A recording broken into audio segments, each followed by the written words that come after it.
Ladies and gentlemen, welcome to the Temple of Randicus.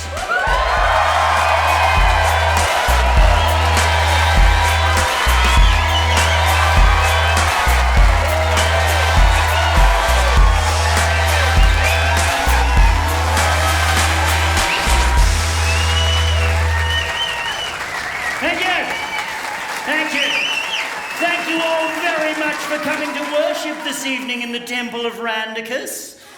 We welcome all visitors to this temple as equals. Your gender identity, sexual preference, political beliefs, fetishes and phobias are none of our fucking business. Nor is your current address. We welcome you regardless of where you're from, or perhaps more importantly, regardless of which bit of the earth your mother happened to be on when you were lifted from her stomach or pushed out of her vaginal canal. It doesn't bother us. Seriously.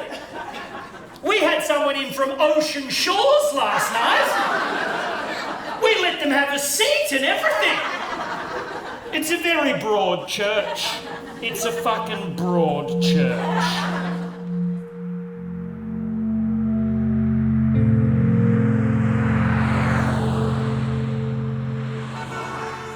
Hello there, what's your name?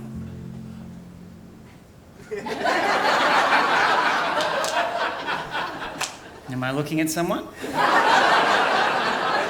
Anyone in that general vicinity? Am I too low? You there? Hello? No, fuck that side. Hello, what's your name? What is it? Wendy. Wendy! Wow! How are you, Wendy? I'm fantastic, thanks for asking. Oh, thank you for coming to my show. Wendables, where do you live? Down the road. Just fucking down the road? You a local, Wendy? You've been here for a long time? I am a local, but only 12 years. So. Oh, 12 years, that's not local. No. How long do you have to live here before you're a local? 20. 20? What's that, mate? Someone was like, I didn't hear it. You're a local until you're fucking born here and die here. Wendy, good on you. Do you come to many shows here in the beautiful Brunswick Picture House? I try to come to as many as I can. Well, thank you for choosing this one. I'm honoured to have you here, Wendy. Wow! Yeah, let's hear it for Wendy. Someone wants to clap? Let's do it. You're a bloody legend, Wendy. Hey, actually, as a local, Wendy, you can help me out with this. I came here through Byron Bay, and I would just happen to drive through at this moment where the entire sky was just fucking full of bats. Oh, yeah? Does that happen often? Every night, mate. Mate, I've been to Byron a bunch of times, never seen the bats. Freaked me the fuck out. Like, we have bats, like I'm from Melbourne, there's heaps of bats in Melbourne, but this was phenomenal. It was like, coolest shit I've ever seen. Just millions of... What's the collective noun for bats? Anybody know? Colony. A colony? Cloud. A cloud? A what? Bats. A bats. Yeah, let's go with the bats. Just a bats of bats. Yeah, so I saw these huge fucking bats of bats, right? The whole sky full of bats. And then in the middle, just one seagull. Just freaking the fuck out. Just going, too many bats. I think I got on the wrong train. Is this the way to the ocean? I don't speak bat. Can you speak any seagull? Shit. Yeah. Byron's a very cool place. I feel a bit like a seagull amongst the bats myself when I'm there, Wendy. It's a weird place, you know. I was there, everyone's fucking cool. There were kids on the beach today just doing nangs, just inhaling them out of balloons. I was like, fuck, that's cool. You just having a nang, mate? You gonna share? And I saw heaps of people cruising around in sweet cars just cranking sweet tunes, like 5 in a row, just... I was like, oh, that's fucking cool! I wish I was that cool, you know. But I just don't have the playlist to back it up. This week's podcast is brought to you by Pet Guns. But there's nothing cool about driving around in your car with the windows rolled down, just cranking a true crime podcast. And I always seem to pull up at traffic lights and lock eyes with the person in the car next to me, just at the most horrific bit of detail. And I have to nod my head like I'm listening to a cool song. Just as like, that's when the murderer disemboweled his 38th victim. I'm like, yeah! Have you heard this one? It's a classic! You can get it on iTunes. You can get it on iTunes. Oh, I'm a living joke. But don't worry, you're in safe hands, my brothers and sisters. I know the cloak and the candles, particularly in the current climate, may be a little triggering for some people, but we're in this together tonight, okay? This is a group effort. It's about evolution. We're going to collectively rewrite the rules tonight, my beautiful Brunswick Heads parishioners. Starting with turning your phones off, all right? Just if they're on, just fucking switch them off. The show doesn't go for that long. Just be present. It'll be fine. And if you do leave your phone on, fucking commit. Take calls. Fucking make calls.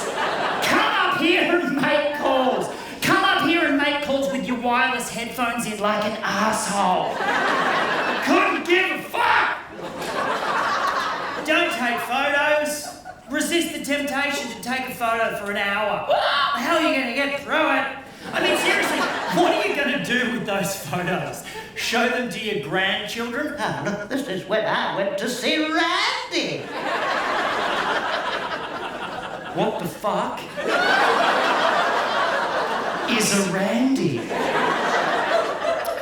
Your memories are worthless, Grandpa. We had a meeting. You're out of the family. So take photos at your own risk. Who's having a beverage this evening, alcoholic style? Yes! If you have a drink, that's great. If you're on drugs, even better. Apparently I'm very entertaining if you're high. There's a lot of colour and movement that goes on up here. It's like a live cartoon. So now's the time to mang into that second cookie. I know you guys. I've got your number up here on the northern coastage. So we're going to have some fun tonight. It's going to be a loving experience. The only stipulation is that we respect each other's existing belief systems, all right? I know it looks a bit fucking churchy up here, but the idea is that we all move towards a common collective belief. And to speed that process up a bit, it's best that we have a prejudice-free dialogue this evening. Unless you're a Scientologist, in which case you can go fuck yourself.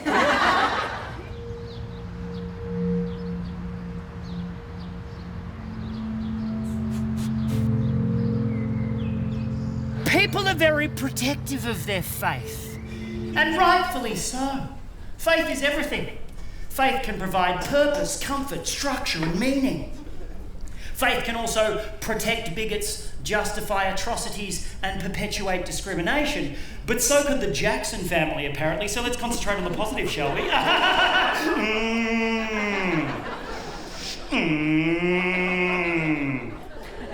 The point is you've got to have faith, all right? But you've got to have faith. You've got to have faith, the faith, the faith. You've got to have faith, the faith, the faith. Baby! Any George Michael fans in the house? Strap in for this piece of information. I actually own an autographed copy of George Michael's Faith on cassette tape. How cool is that? How obsolete is that? Can't listen to it, just own it. If I want to listen to it, I'm going to have to go and buy a tape deck and then wind 1.5 meters of tape back into the cassette with the pencil, like we used to do when we wanted to listen to Dire Straits on a road trip with our parents, with all the windows rolled down, because that's what we used to do before air conditioning was invented. On our way to SeaWorld, because that's where we went on holidays before animal rights were invented. Eating ice creams on the way, because that's what we used to do before injecting insulin was invented. It was a different time back then. I'm at that age now where I've started using phrases like, I'm at that age now. And I'm also at that age now where I haven't yet, and I don't believe I ever will, resort to vaping in any shape or form. I'm never gonna vape. I'm not gonna become a fucking vapor. It just feels like a betrayal to all of those sweet, sweet cigarettes that I smoked throughout my life. Like, if you used to smoke cigarettes and now you vape, you're a real piece of shit. You used to be cool, man. Now you're standing there just on some street corner filleting a mini exhaust pipe like Fonzie's shit sibling. You used to be fucking cool. I remember the glory days of smoking. This whole room will have been full of cigarette smoke. We all would have stunk like shit, but we didn't care because we were fucking cool. There would have been ashtrays everywhere. You couldn't move for ashtrays. Now you can't fucking find one anywhere. Spare a thought for the ashtray manufacturers. They're all living in their cars now thanks to you fucking vapors. And it's not just the ashtray people. What about the people that make matches? Spare a thought for the companies that used to print nightclub logos onto those little books of matches so that grizzled old homicide detectives could fish one out of the pocket of a corpse and know where to start looking for the killer. Thousands upon thousands of unsolved homicides just because you fuckers want to vape. Bloody sick of it. Thank you, solitary clapper. Just one person. Yes, I agree, but no one else does, so I'll shut up.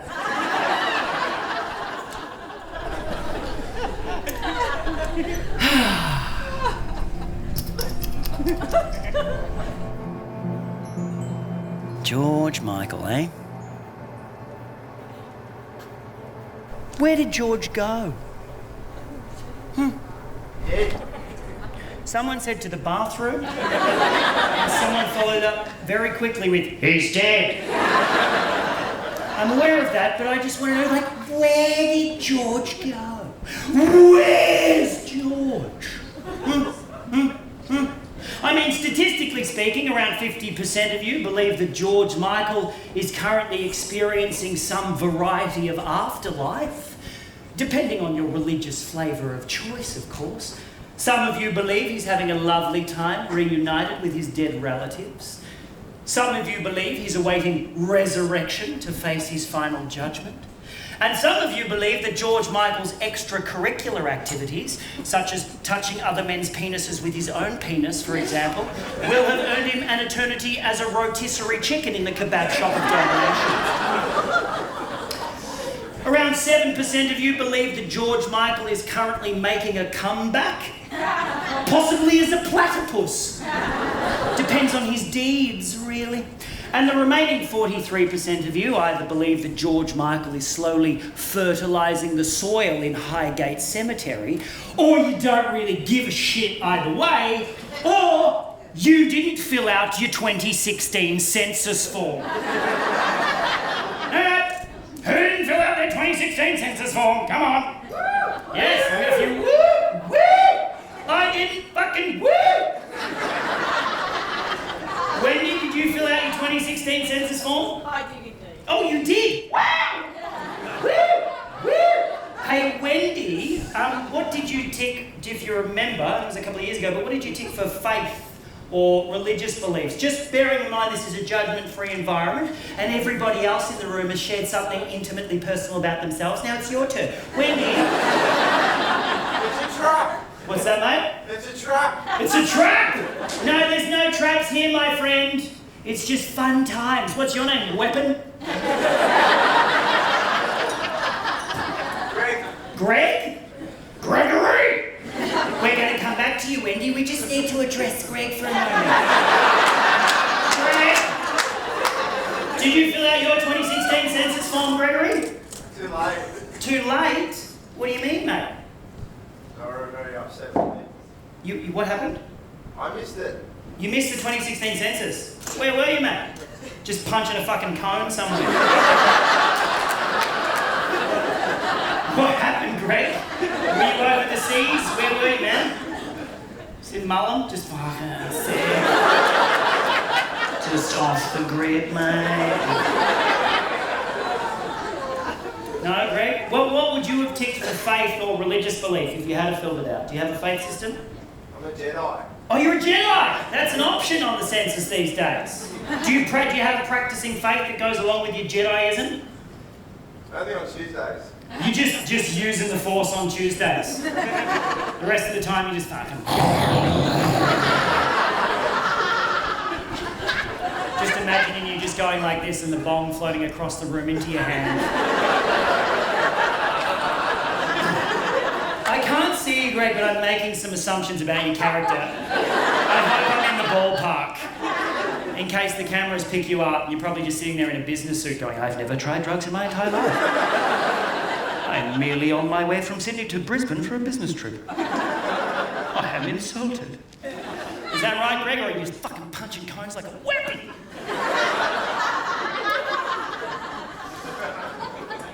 Don't judge me. I'm not, mate, but given the amount of time you took to answer that, I'm going to say it was the latter. Now, Wendy! Yeah!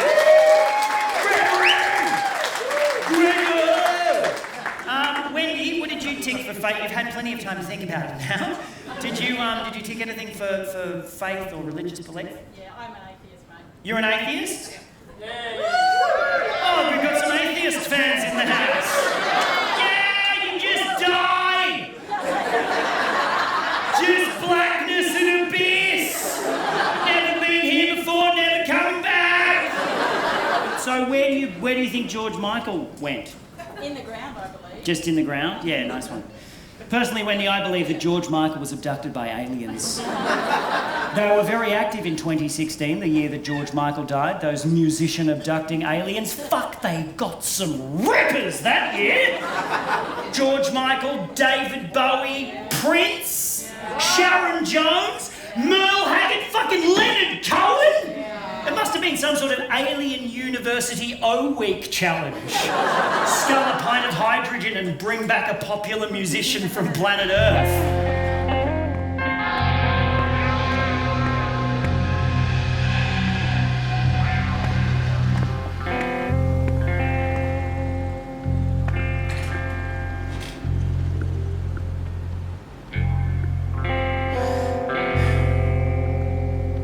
So this book here, my friends, is the Book of Randicus, okay?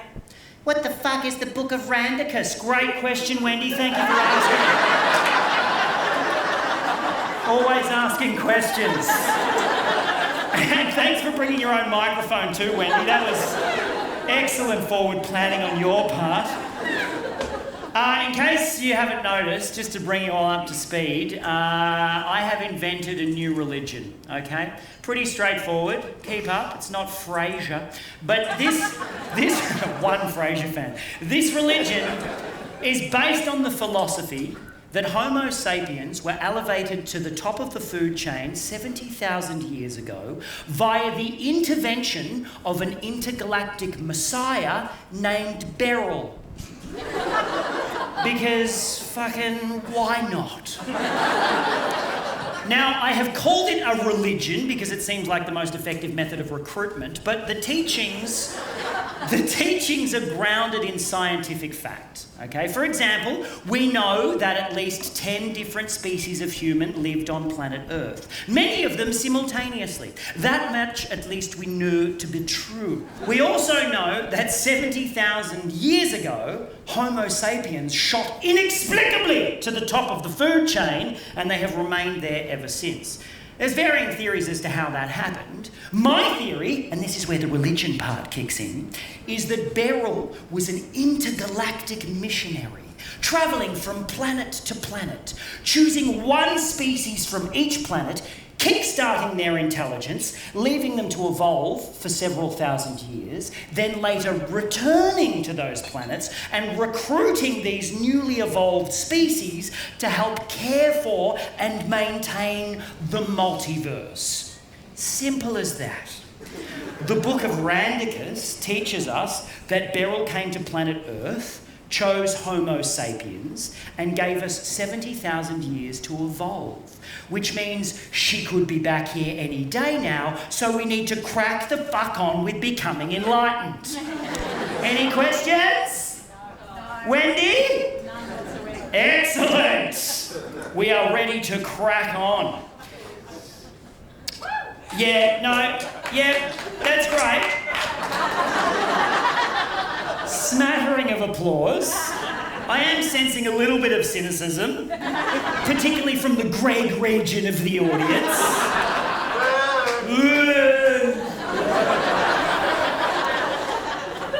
Just so you know, I've been doing a bit of a missionary tour around the country to promote this concept, and you might be surprised to learn that a lot of people are getting on board with this shit.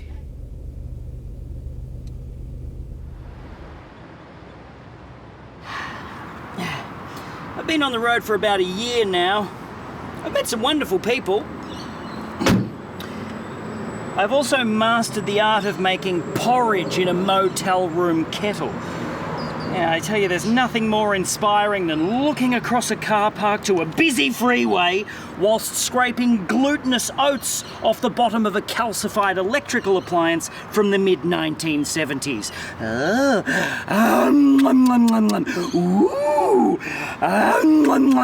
It goes well with the side of suicide contemplation, I've found. I do like a roadside motel, though. Particularly when travelling in remote areas. Airbnbs in the middle of nowhere can be a little bit fucking terrifying, can't they? I thought you said that this was an adjoining dwelling. Well, the beds are adjoining. True story! Regional South Australia is a chilling part of the country. I love being on the road. I'm a big fan of it. I have a lot of fun, and there's not many downsides, but there is one thing about constantly travelling and staying in different places, one thing that I'm sick of. Do you know what I'm fucking sick of, Brunswick Hat? What are you sick of? Thank you very much. Call and response.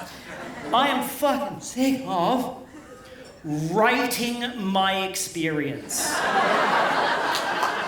Fuck that. Why can't I just stay somewhere or eat something or travel somewhere without immediately having to fill out some customer survey to reassure the business I've just interacted with, like I'm trying to dig a codependent lover out of a post-coital shame spiral? Did you have a nice time? How was it for you? What can we do better? What's wrong with us? What's wrong with us? Fuck that! I mean, look, by all means, provide an avenue for complaint. Like, if I'm unhappy, I'll be the first to write a strongly worded email or perhaps slip a crude drawing into a suggestion box. But if you don't hear from me, just assume everything was fine, our transaction is complete. Fucking back yourself! It's everywhere now. There's touchscreens now at the airports. They feature like a spectrum of emojis. So you press the face that's closest to your own face, having just experienced whatever your face has just experienced. They have them outside the toilets at international airports. Touchscreens! Outside the toilets! Now, just for the moment, let's ignore the fact that that touchscreen is a giant petri dish for literally thousands of stool samples. I still resent having to rate my experience of going to the fucking toilet. Oh, gosh, okay, I've got to do this screen. No, guys, I'll catch up. Yeah, no, I'll get the next flight. I just have to do the screen. Okay, here we go. Okay, golly gosh. All right, which face most accurately depicts my emotional state, having just taken a shit at the airport? Oh, this is tough. I can't choose between tragically desperate or shamefully humiliated. Oh, bugger it. I'll just go with, I didn't wash my hands. I can't tell if you guys are on board with this or not. Just by a round of applause, who here is sick of doing surveys? Who's with me?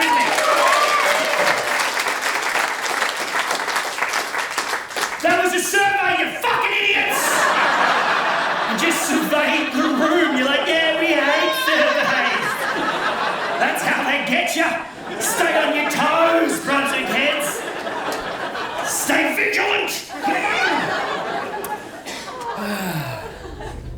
What was your name, man? Sorry? I'm John. Why don't we do a little photo together? That'd be so good. Let's do that. Hey! Me and John at the petrol station. Good on you, John. My wife and my little boy are going to love this. He's 6. Oh, grouse. And we loved your show. Was it something on Elm Street or? Which one? Oh, the Ricketts Lane. Ricketts Lane, Oh, yeah. grouse. Oh, Ricketts good on you, John. Lane. We love Awesome. Ricketts Lane. Oh, well, so do we. Well, bloody nice to meet you. Oh, you too. What an man. absolute delight. Hey, he's still doing things with Sammy Yeah, J. we're still doing lots of stuff. We're working on a new show, but I'm off overseas in a couple of weeks. But yeah, he's still doing stuff. Bring it in. Yes. Oh, Randy, it's been so nice to meet you. Mate, it's been an absolute delight. Thanks very much for saying g'day.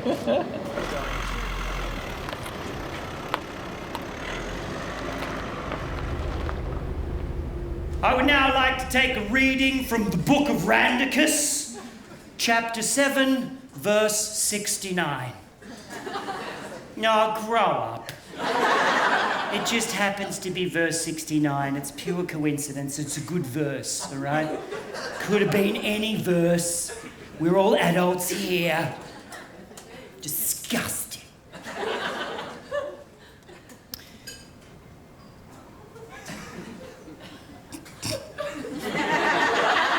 '69 is pretty funny though, isn't it? Totally impractical on an evolutionary level, but just fucking classic comedy in the bedroom. Dinner for 2? Ah.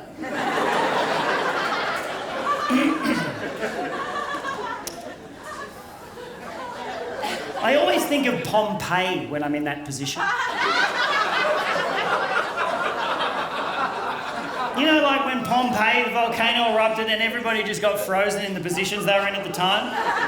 I'm always worried I'm going to be in the 69 position, there's going to be a volcanic eruption, and I'm going to get frozen, and 2,000 years from now, school children will be giggling at my undignified demise in their holographic history books. Like, oh no, how humiliating!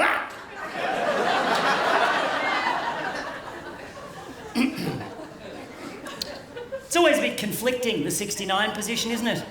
It's like doing your tax on a carnival ride. You don't know whether to focus or just kick back and enjoy the view. There's a lot going on. Genitals in your face, face in your genitals. Yeah. It's always a bit frantic. I've not had many relaxing 69s, is what I'm trying to say. Anyway, shut up, Greg. I'm trying to do a reading here. All right.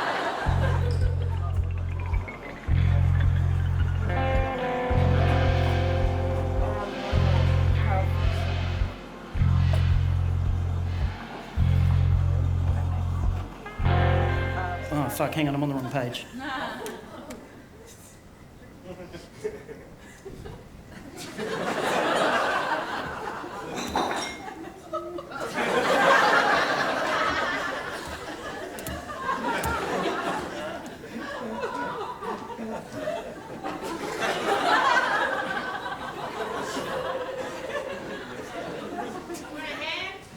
Don't fucking patronise me.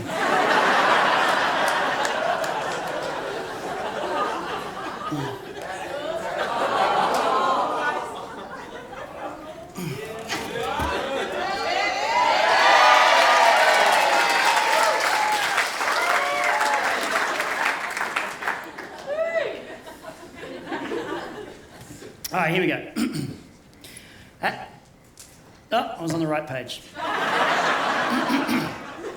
And lo, Beryl held aloft her hand, and spake she in a voice that rippled through the tall grasslands.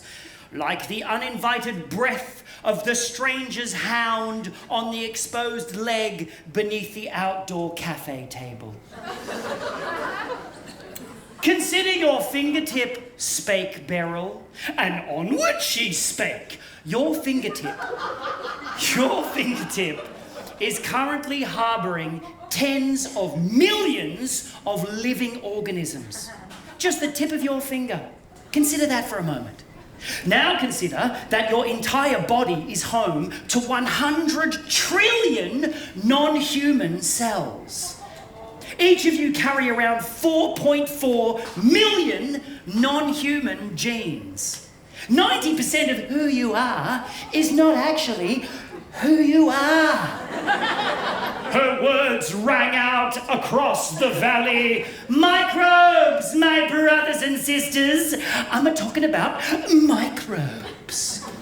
Now, consider your fingertip is planet Earth, and the rest of your body is the surrounding universe, allowing for the limitless possibilities that presents. Given the choice, would you doom your species to evolutionary stagnation on the tip of a finger? Or would you prefer to see some really fucking cool shit? Cool shit? Fair enough. I had a really fucked up thing. Stay with me. A really fucked up thing happened to me on this missionary tour. I had a near-death experience recently, actually, quite recently. I genuinely nearly died. What happened was I nearly died from food poisoning, which is a bullshit way to die. What are people going to say about me when I'm gone? Yeah, well, he always did make poor menu choices. What happened to me was I ate something funky in that giant food court at that massive shopping mall where all the obnoxious bogans go and they're really rude to the staff. You know the big fucking mall, what's it called, the really big one? Westfield. No, not Westfield, the other one. What's it called, the massive, people are assholes, you know. No, not that one, fuck, what's it called? Bali! It's called Bali. So I was in, I ate something in Bali, right? And it disagreed with me to the point that I got salmonella. And it was so serious that I got an abscess on my spleen and had to have my fucking spleen removed. I know. If you don't know what the spleen does, by the way, it filters your blood and it helps in the fight against nasty bacteria. It's kind of like the organ equivalent of a nightclub bouncer. You don't really need it, and no one really likes it, but if it's not there, someone's gonna get their dick out on the dance floor. I was in hospital for about 6 weeks, just laying there. 6 weeks! Just contemplating my own mortality, when a single thought struck me with absolute clarity. I'm just a temporary microbe, made up of other microbes, on a planet of microbes in an ever-expanding universe of microbes. Suddenly I was an empty shell, open to limitless possibilities. All I needed was a sign. And that's when the old man in the bed next to mine turned to me and died. And while rifling through his possessions, I found a book of daily Buddhist meditations. And I turned to that day's date and it said, each morning we are born again. And I looked at him and said, not today, Grandpa. Not today. But it planted a seed, right? And I was already kind of into Buddhism, but this led me to get deeper and deeper into Buddhism. I had dabbled previously, I've spoken about it on stage before, but after this I became quite devout. I had a meditation practice every day, a daily gratitude practice. I went to Myanmar and slaughtered thousands of Muslims. You know, just trying to be a good Buddhist. Yeah, they lost a few karmic points when they started dabbling in genocide, didn't they? But I did go and stay in a Buddhist temple up in Japan, up in the mountains of Koyasan for a couple of weeks. And I got up every morning at like 5 a.m. and I prayed with the monks And then I go back to my little room with its tatami mats and its simple, spiritually mindful design, and I would masturbate to internet pornography. And I thought, this experience may be lost on me. This is not connection. This is total isolation. What am I doing? Like, what the fuck am I doing? What is this? I mean, what are we as a species? I mean, when did we lose faith in ourselves and decided that it was more fun to own everything than take care of it? Let's face it, humans were never meant to be dominant. It doesn't make sense. We don't know how to behave at the top of the food chain. We didn't earn it. You think lions and crocodiles have existential crises? No, they just move quick, get strong, eat shit. They don't have time to jerk off in a temple, right? And before you say, I'm more disciplined than you, Randy, I'm not like that. Bullshit! You all wank in your own temples. Humans evolved to be in the middle. That's why we're so bad at running things. We've got 2 million years of chemical evolution telling us to run away from everything or stab it to death or fuck it in the ear. Beryl gave us the opportunity for enlightenment and we fucking wasted it. We lost our way. And if you don't believe me, look around you. Look at this room full of magnificent creatures with limitless potential for symbiotic compassion and spiritual perfection, paying good money to see a man that's dedicated the best years of his life into finding a way to monetize screaming at strangers. I mean, fucking look at my face. What are you even watching right now? And what the fuck do I have to show for this? Fuck all. 38 years old, no partner, no kids, no assets, no savings. The most expensive thing I own is an autographed copy of George Michael's Faith on cassette tape.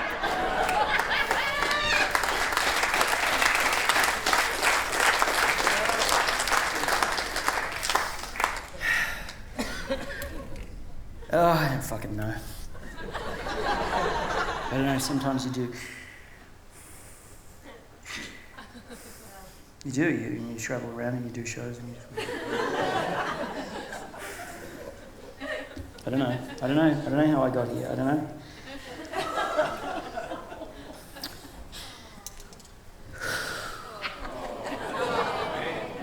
Ah, yeah. Thank you, I love you too. That's the spirit. That's where we need to start, bit of that shit.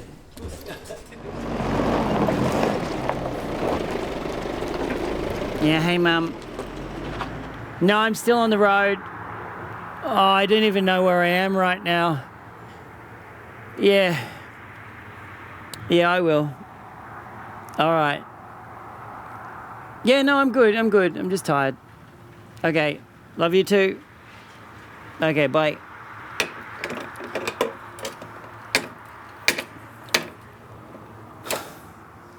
You know, actually, it was my uncle that got me into comedy inadvertently.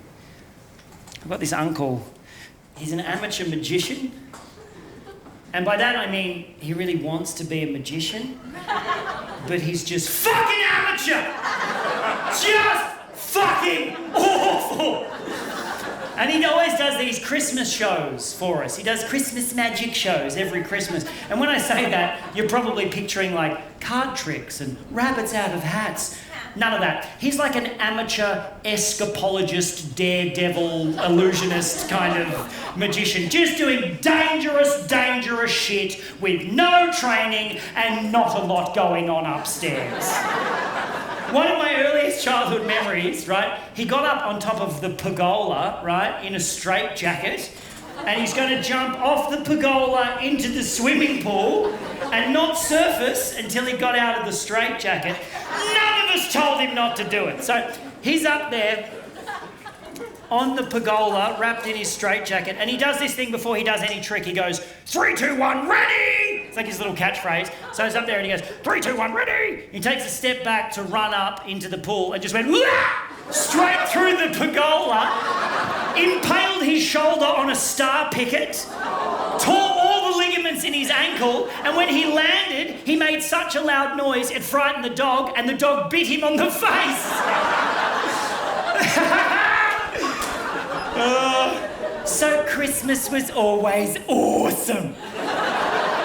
And that year, he wouldn't let us take him to the hospital. He's like, I'll be fine. He just pulled himself off the star ticket, cracked a stubby and went back to the barbecue, you know what I mean? But as a result, he fucked his shoulder so bad, he fucked all the nerves in his arm, and he's got no feeling in his left hand. He can still pick stuff up, but he can't feel things, and he always says horrible, horrible shit like, yeah, Randy, I don't even need the missus anymore. I just close my eyes and think of Mariah Carey. Yeah, the man's a fucking unit. So, this one Christmas, this is how I got in comedy, this one Christmas, someone from his local RSL club had given him a little Pee Wee 100 motorbike, like a little children's motorbike. I'm not sure why, maybe they wanted him dead. But anyway, he turned up to Christmas. He turned up to Christmas, right, with this little Pee Wee 100 motorbike, and he built a ramp in his ute. He built a ramp that folded out of the tray of his ute and then up over the cab of his little truck. And he had this idea that he was going to drive his little ute around to school fetes and county fairs and stuff and do jumps on his little motorbike in his ute ramp. Again, none of us told him not to do it. So he turned up with this thing and he set it up across the road, and we were having Christmas at my family's house in the country in central Victoria. There's heaps of paddocks around. We're in the middle of nowhere, so he loves having Christmas there because he can do dangerous shit in the paddocks, right, and really spread out.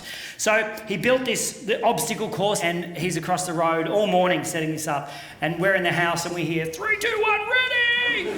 So we go across the road, and there he is. Picture this, he's a massive dude, huge guy, strawberry blonde mullet, big blonde handlebar mustache with a nicotine stain in the middle, like he's been eating an ass, and he just sits there, right?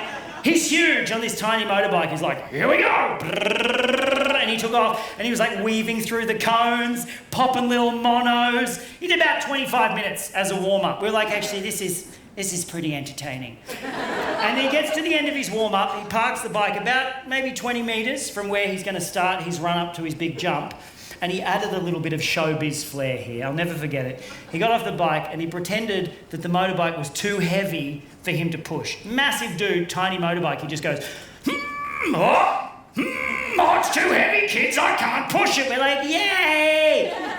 5 stars! You're a comedic genius. He's like, and then he just went, oh, bugger it. Picked the motorbike up, put it under his arm, and marched back to the start line.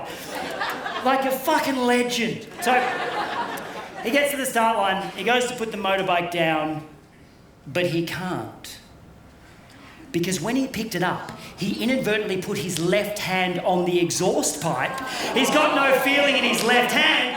The exhaust pipe's very hot. By the time he made it back to the start line, his left hand had fused to the exhaust pipe, melted to the motorbike. He's like, oh, I can't put it down. We're all like, the smell of burning flesh. All the adults are pouring beer on it. He's like, it doesn't hurt. It doesn't hurt. We're like, but it's fucked. That year, he let us take him to the hospital. You have a motorbike attached to your hand, get in the fucking car. But because we were having Christmas at my house in the country, everybody was shit-faced because everybody was staying over. Everyone was camping, so nobody could drive him. Except for me, I'd been on my learner's permit for 1 week. 2-hour drive to the hospital. I'm just like white-knuckling it the whole way. My dad, shit-faced in the passenger seat, just supervising me. Yeah, he's doing a great job. My uncle on the back seat, motorbike on his lap. His left hand fused to the exhaust pipe and then just sculling a long neck with his right hand. And that is not what got me into comedy, but that is definitely what got me into drinking. I'm like, that is tough as fuck. Yes!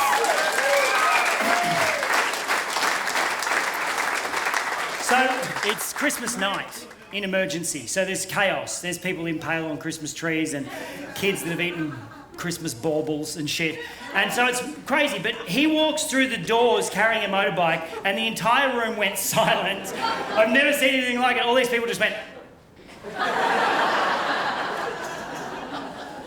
He marches up to the counter, slams the motorbike down in front of the triage nurse and just goes, "I've done a mischief!" They took him into surgery. He was in there for 6 hours. I had to sit in the waiting room and wait for him the whole time. And while I was there was an episode of Seinfeld on the television. I was like, I want to do that. And here I am.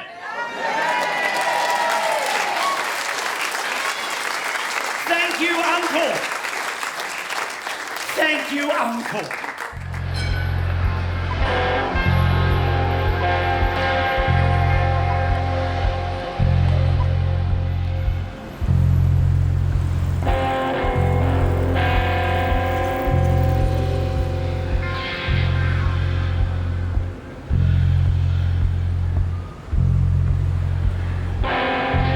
Start believing as a collective that we're capable of achieving greatness in areas that actually matter.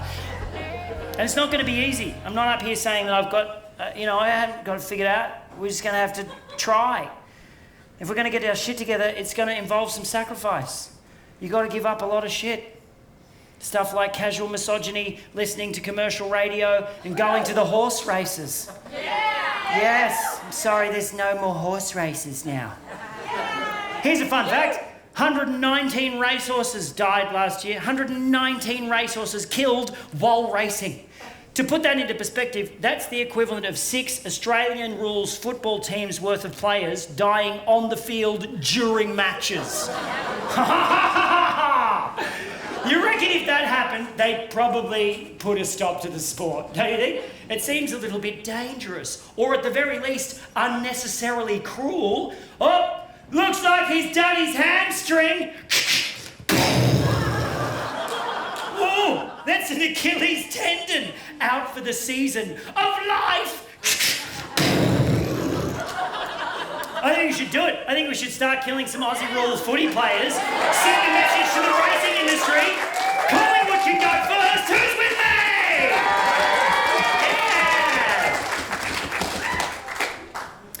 You all just collectively supported mass murder. See that? Create the right environment. Elicit the appropriate emotional frame of mind. Sprinkle in a few chemicals like dopamine or oxytocin or serotonin. Add some consequences, bit of peer pressure. You can make a person get behind pretty much anything.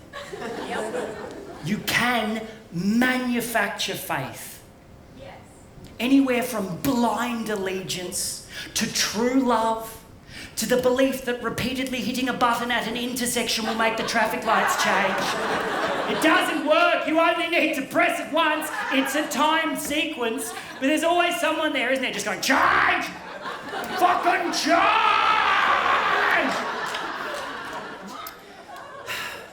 Look, the question I'm trying to ask is, right, if as a species we're naturally predisposed to collective belief, and if all faith is fundamentally manufactured, why not just create a new religion that's wholly inclusive and prioritises saving the planet, protecting every living species, and growing towards spiritual evolution in this life, not the imaginary next one? That's it, that's the question.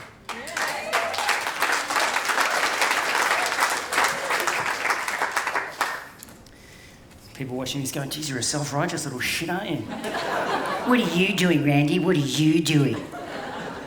Fucking this. This is it. This is all I know how to do. This is the only thing I've developed skills for.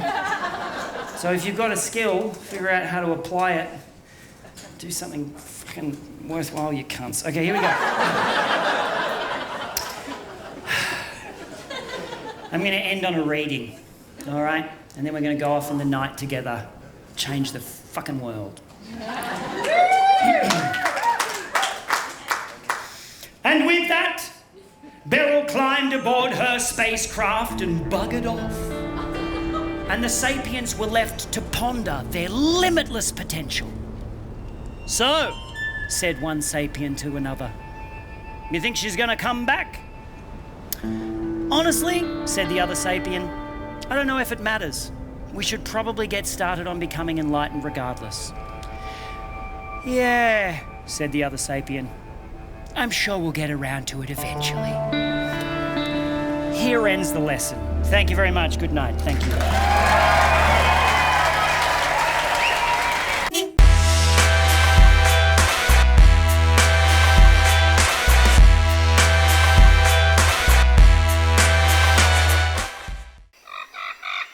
Thank you very much.